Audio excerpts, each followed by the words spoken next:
Imagine having a fear of the color yellow. Sounds strange, right? But some people do. Welcome to the fascinating, sometimes baffling world of phobias. Most of us are familiar with common phobias like arachnophobia, the fear of spiders, or acrophobia, the fear of heights. But did you know that some people have phobias that are much less common and far more unusual, such as xanthophobia, the fear of the color yellow? These phobias, no matter how peculiar they may appear, are very real and often debilitating for the individuals who experience them. They can cause intense anxiety, panic, and even physical symptoms. Our minds are complex and powerful, capable of creating fears that can seem utterly perplexing to others, but are intensely real to those who live with them. So, buckle up for a journey into the lesser-known side of fear. Stay tuned as we delve into the world of unusual phobias, starting from the least common ones. Ever heard of plutophobia? It's a fear of wealth. Yes, you heard it right. Not a fear of poverty, but a dread of being wealthy. It's one of those phobias that might make you scratch your head in wonder, but for those who have it, it's a very real and paralyzing fear. People with plutophobia may avoid opportunities that could lead to financial success or feel anxious around wealthy people. The fear can be so intense that it interferes with their everyday lives. Now let's move on to another uncommon phobia, geniophobia. This is a fear of knees. And we're not just talking about a fear of injury or pain in the knees. This can include an irrational fear of the sight of knees, their own or others, or even the mere mention of the word knee. Genophobics might avoid situations where knees might be exposed, like beaches or swimming pools, or even avoid bending their knees. It's a fear that can be pretty limiting, to say the least. And finally, let's talk about pogonophobia. No, it's not a fear of pogo sticks. It's a fear of beards.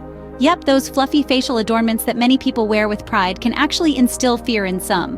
Pogonophobics might feel uncomfortable, anxious, or even terrified around bearded individuals. The thought of growing a beard for those able can be a nightmare. This fear can make social interactions challenging, especially in this era where beards have become quite a fashion statement. These fears may seem odd to us, but they are quite real to those who suffer from them. They can affect how people live their lives, the choices they make, and the experiences they have. While they may be less common than fears like arachnophobia or claustrophobia, they're no less significant to those who live with them. It's important to remember that phobias are more than just fears. They're intense, irrational fears that can be debilitating.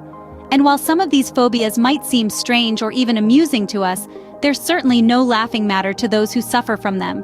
And we're only getting started. Moving up the scale of unusualness, we find people who are terrified of mirrors. Now, this is not about avoiding the mirror on a bad hair day. This is isoptrophobia, a genuine fear of mirrors that can make everyday tasks like brushing teeth or applying makeup a real challenge. Now, imagine waking up in the middle of the night to use the bathroom, only to be frozen in fear at the sight of your own reflection. It's hard to comprehend, isn't it? But let's move on to another peculiar dread. Have you ever felt uneasy when your phone's signal bars drop to zero? If that stirs a sinking feeling in your stomach, you might just have a touch of nomophobia. This term, a blend of no mobile phone phobia, describes the fear of being out of mobile phone contact. It's a modern-day phobia that has emerged with the rise of smartphones and our reliance on them. You might think it's just a sign of the times, but for some, the thought of being unreachable or unable to reach others can be truly panic-inducing. Now, let's brighten things up a bit, or perhaps not, as we delve into xanthophobia, the fear of the color yellow. Yes, you heard that right. This includes everything from yellow clothes, yellow food, and even the sun, which can make life quite difficult. Imagine needing to meticulously plan your day to avoid anything remotely yellow, from the school bus in the morning to the mustard on your sandwich at lunch. These phobias, while uncommon, are very real to those who experience them. They can significantly impact everyday life and routine. It's a stark reminder that the human mind is a complex and sometimes a puzzling place. But it's also a testament to our individuality, our uniqueness, and our ability to adapt and overcome. As we move up the scale, the phobias get stranger. Are you ready for more? Now let's explore the most common of the unusual phobias. First up, we have trypophobia, a fear that sends shivers down the spine of many. It's the fear of holes, especially those that are close together.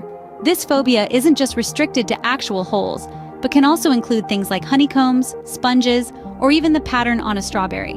While it may seem strange to some, This fear is actually thought to be an evolutionary response to things that are often harmful or dangerous, like venomous animals that often have similar patterns.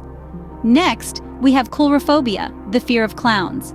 This one may not seem so unusual, especially if you've ever seen a horror movie featuring a creepy clown. While not everyone who dislikes clowns necessarily has coulrophobia, those who suffer from this phobia experience an intense fear that goes far beyond mere dislike. Some psychologists suggest that the exaggerated features of clowns, which are intended to be humorous, can instead be interpreted as sinister, leading to this surprisingly common phobia. And finally, we have arachibutyrophobia. Don't let the tongue-twisting name fool you. This is simply the fear of peanut butter sticking to the roof of the mouth. While it might sound amusing, it's a real fear for some people. It's thought to stem from the more general fear of choking or of sticky textures. Like all phobias, it's not the object or situation itself that's necessarily dangerous or threatening, but the individual's reaction to it. These phobias, though they may seem odd, are in fact more common than others. They're a testament to the fact that fear is a highly personal and subjective experience. What may seem harmless or silly to one person can be a source of intense fear for another. And while it's easy to laugh at fears we don't understand, it's important to remember that these phobias can cause genuine distress for those who have them. These phobias may seem funny or strange, but they can cause significant distress to those who suffer from them. From plutophobia to arachibutyrophobia, we've explored a world of strange fears today. We've delved into the depths of the human psyche, unearthing fears that many may find unusual, even bizarre. Yet, these phobias, as strange as they may seem, are very real to those who experience them. They can be debilitating, hindering day-to-day life in ways that may be difficult for others to comprehend. Let's take a moment to recap some of the phobias we discussed. We began with plutophobia, the fear of money. It's a fear that can make modern life incredibly challenging for those who experience it. Then we moved on to geniophobia, the fear of knees. It's not just the sight of knees that can trigger this fear, but also the thought of knees or even the mention of the word. We also touched on the fear of peanut butter sticking to the roof of one's mouth, known as arachibutyrophobia. It's a fear that can make something as simple as eating a sandwich a terrifying ordeal. And let's not forget about nomophobia, the fear of being without mobile phone coverage. It's a modern fear that reflects our increasing reliance on technology. While these fears may seem strange to those of us who don't experience them, it's important to remember that they are very real to those who do. They are not simply eccentricities or quirks, but genuine, often debilitating fears. They can cause anxiety, panic attacks, and in some cases even physical symptoms. It's easy to dismiss these phobias as mere oddities, but doing so does a disservice to those who live with them. These are not just unusual fears. They are barriers that people have to navigate around every single day. They can make seemingly straightforward tasks feel like insurmountable challenges. Understanding and empathy are vital when it comes to addressing these fears. It's not about finding them amusing or interesting, but about recognizing the impact they can have on a person's life. The more we understand about these phobias, the better equipped we are to support those who live with them. In conclusion, we've taken a journey into the world of unusual phobias today, shedding light on fears that are often overlooked or misunderstood. We've seen that phobias, no matter how unusual they may seem, can have a profound impact on a person's life. Remember, no fear is too strange or too small. Everyone's fears are valid, and understanding is the first step towards overcoming them. So the next time you hear about a strange phobia, don't dismiss it. Instead, take a moment to consider the courage it takes to live with such a fear. And remember that understanding and empathy can make all the difference.